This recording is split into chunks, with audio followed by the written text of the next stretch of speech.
Léonie 3. On retrouve la même sœur Léonie entre dans cette ascèse avec une vigilance dont elle ne se sentira jamais dispensée. Qui me gagne perd en ce trafic, dit saint François de Sales, parlant de la vie intérieure. Elle s'applique donc à recevoir toute rencontre, tout événement pénible de la main de Dieu, à rester en présence du Seigneur, en proximité avec lui, même au milieu des journées les plus fébriles. Ce n'est pas si facile. Il lui faut subir les assauts continuels de sa famille, bouleversée et mécontente de son départ, et qui met tout en œuvre pour la faire renoncer. Les parents de sœur Lucie désapprouvent tout autant l'engagement de leur fille. Aucune aide financière ne peut être espérée. Dans ce contexte, la charge est lourde. Qu'à cela ne tienne, la Vierge Marie n'est-elle pas une protectrice toute puissante? Sœur Léonie va lui confier ses soucis en une litanie qui nous révèle tout ce à quoi elle doit faire face, sitôt après son arrivée rue des Terrasses. Ma bonne mère, je mets sous votre protection toutes les jeunes filles des œuvres en général, et chacune en particulier, afin que vous jetiez sur elles votre regard d'amour. Je vous recommande tout particulièrement les jeunes filles pensionnaires, afin qu'elles acquièrent un bon fond de piété et une grande union entre elles.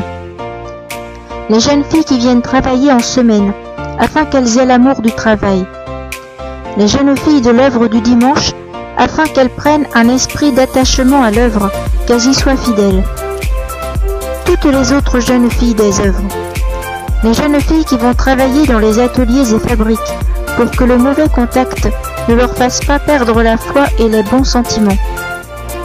Je vous prie, ô ma bonne mère, pour toutes celles qui sont exposées, même dans leur propre famille, pour celles qui sont orphelines, pour celles qui n'ont pas de foi, pour celles qui ont de mauvais penchants, pour celles qui sont dévouées à l'œuvre, pour celles qui ont quitté l'œuvre afin qu'elles redeviennent fidèles, pour toutes les jeunes filles de l'œuvre qui sont mariées, pour qu'elles persévèrent et qu'elles élèvent chrétiennement leurs enfants.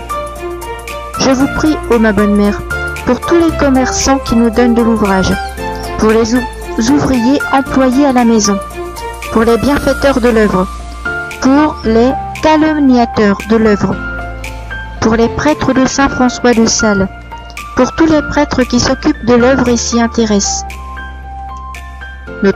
Notons au passage que la fondation ne reçoit pas que des louanges.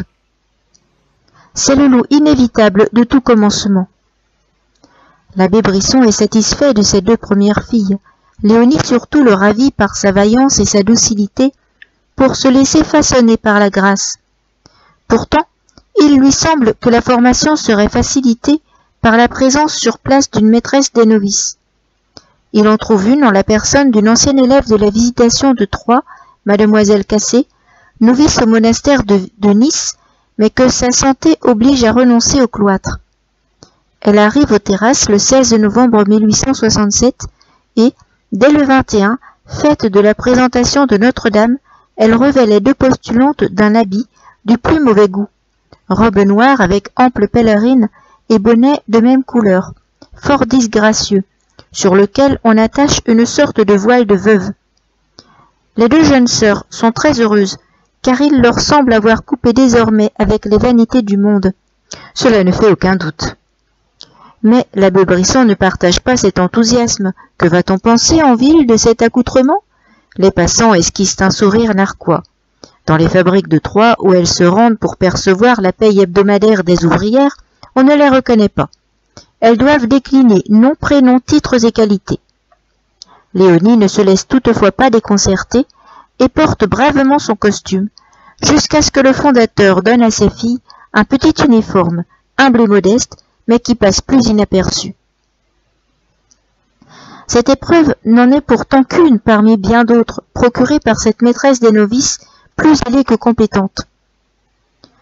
Sœur Lucie, dont la nature n'était pas encore rompue à la pratique des vertus religieuses, esquiva du mieux qu'elle put ces continuelles gronderies. Sœur Léonie, au contraire, les accepta généreusement et mit toute sa bonne volonté à remplir les obéissances un peu compliquées qui parfois lui étaient enjointes. L'exemplaire du directoire que la vénérable mère Chapuis lui avait donné était un livre déjà ancien qui datait pour le moins de 40 à 50 ans. Les feuillets en avaient eu tant d'usage que leur extrémité était à peu près toute usée. Sœur Léonie en fut sévèrement reprise, et sa maîtresse lui ordonna de les remettre en bon état en collant au bout de chaque page un morceau de papier taillé en triangle. La postulante s'en acquitta de la meilleure grâce du monde. Un écho direct de cette période nous a été transmis. En septembre 1910, la fondatrice se trouve à Soyers en Suisse pour une cérémonie de vœux perpétuels. Les récréations de la communauté sont l'occasion de rappeler les souvenirs des premiers temps de la congrégation. Lucie, devenue sœur Jeanne-Marie, se trouvant elle aussi à Soyers, fait cette remarque. Quand on avait besoin de sœur Léonie et qu'elle était absente, on était sûr de la trouver à genoux, dans un coin de la maison, occupée à apprendre son directoire. La fondatrice sourit gracieusement.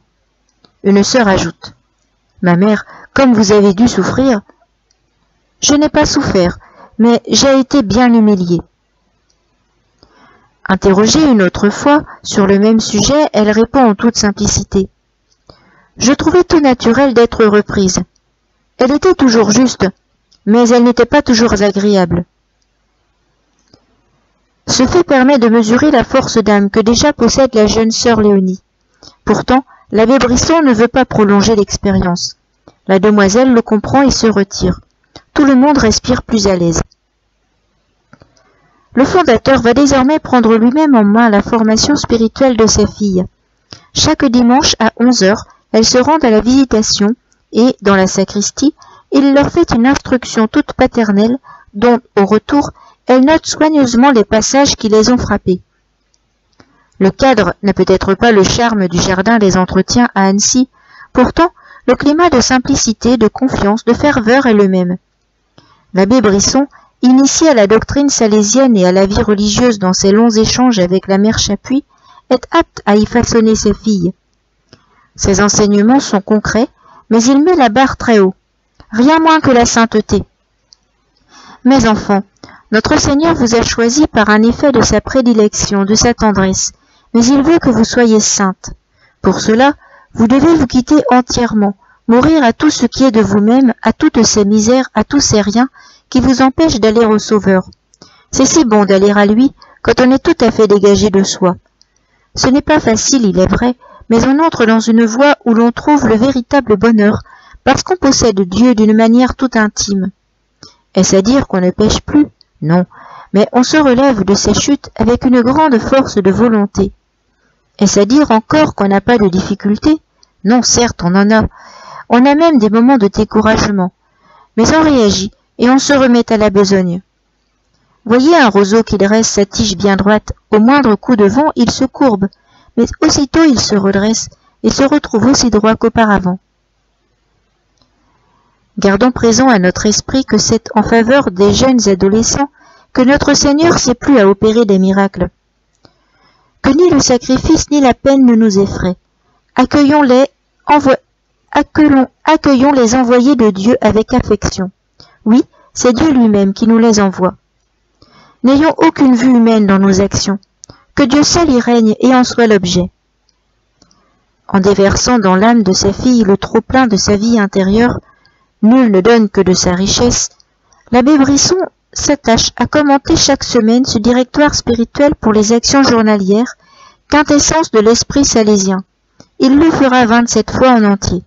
Or, l'un des exercices principaux, c'est la direction d'intention qui permet de se mettre à chaque moment dans une disposition d'offrande et d'accueil, acceptant par avance avec paix et douceur d'esprit tout ce qui se rencontrera comme provenant de la main paternelle de Dieu. C'est une spiritualité d'ouverture à la grâce de l'instant qui conduit à faire passionnément bien la chose du moment présent. Le tout par amour, rien par force de saint François de Sales.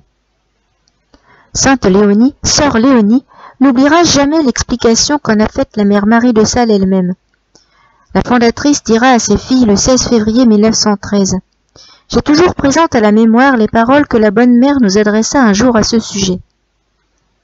La pratique fidèle de la direction d'intention est le premier degré de l'échelle qui nous fera atteindre à la sainteté. » Elle avait été si fidèle à cet article du directoire qu'elle en connaissait le prix. De sœur Léonie, on peut faire la même remarque.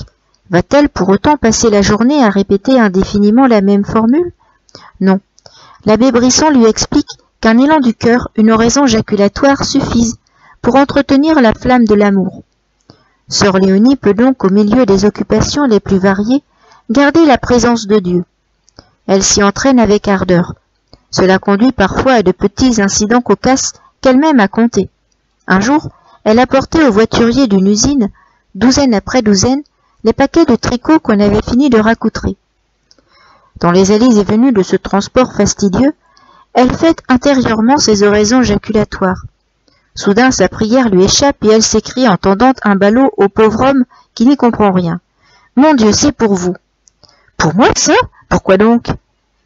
Confusion, étonnement. La fondatrice riait de bon cœur à ce souvenir de débutante dans l'art de faire son directoire.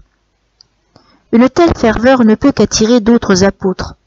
D'abord une jeune veuve, miraculeusement guérie d'un mal incurable, comme signe de sa vocation, vient se joindre aux dames de Saint-François de Sales. Puis, c'est une institutrice, mademoiselle Juliette de Cambacérès, qui, après avoir ouvert au Tossel la première école primaire de la congrégation, se met sous la conduite de l'abbé Brisson. D'autres s'annoncent.